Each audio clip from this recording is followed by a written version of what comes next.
капюшона.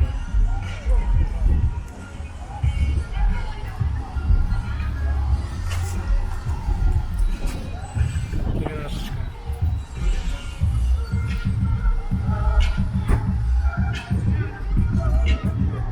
В хорошем состоянии. Оригинальная краска даже.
Самая красивая машина на выставке.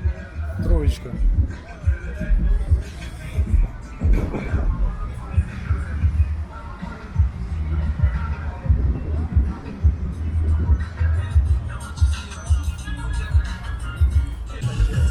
Сам смотри, если до него руки не доходят, и кататься, и заниматься некогда, и стоит на улице, действительно правда.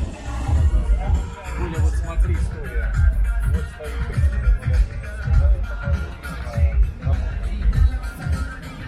Он купил, заниматься некогда, тоже выйдет раз в 3 месяца, поставил, стоит.